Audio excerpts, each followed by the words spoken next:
შენ გეშინია ამ ძაღლის ჯიშის და დღეს ვილაპარაკებთ პიტბულ ტერიერზე. ეს ჯიში ამერიკას ჩამოყალიბდა და იმისათვის რომ პიტბულ ტერიერი მიეღოთ, იყენებდნენ ბულდოგებს და ტერიერებს. მიზანი მხოლოდ ერთი იყო, რომ მიეღოთ გამძლე, ძალიან ჭკვიანი, ძალიან ძლიერი და ფიზიკურად ძალიან ამტანი ძაღლის ჯიში. ფართო მკერდი, ძალიან ძლიერი ყბები და ისეთი სხეული და ისეთი კონტროლი, რომ ერთი შეხედვით გეგონება, რომ პიტბულები აბსოლუტურად ყველაფერს აკონტროლებენ. ოჯახთან ურთიერთობას რაც შეეხება, ისინი საოცრად მგზნობიარეები არიან, ძალიან უყვართ ბავშვები და მისი პატრონი.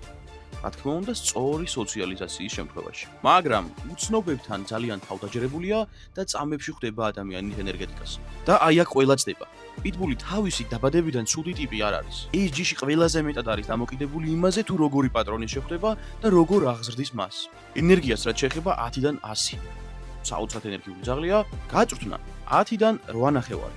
ძალიან ჭკვიანი ძაღლია, ძალიან უყვარს ბრძანებების შესრულება, მაგრამ განსაკუთრებით უყვარს ის, როდესაც მის პატრონს ახარებს. თუმცა არის ძალიან ჯიუტი, ამიტომ თუ პირველ ძაღლად გინდა რომ პიტბული მოიყვანო, არ გარისკო, განმრთელობის მხრივ საკმაოდ ამტანი და ძლიერი ძაღლის ჯიშია. თუმცა დღევანდელობაში ძალიან ხშირი არის ალერგიები და კანის პრობლემა.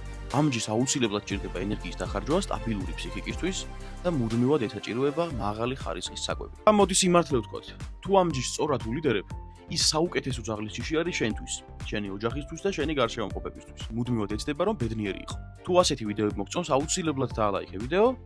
გამოიწერე გვერდ, იმიტომ რომ თვის ბოლომდე მინდა რომ 10,000 ფოლოვერზე ავიდე. ბოლოს, თუ ეს ჯიში სახლში მოგყავს, არასწორად ზრდი. მე მას აბრალებ იმას, რომ ცუდი არასტაბილური ფსიქიკის და საზიზღარი ძაღლია. შენ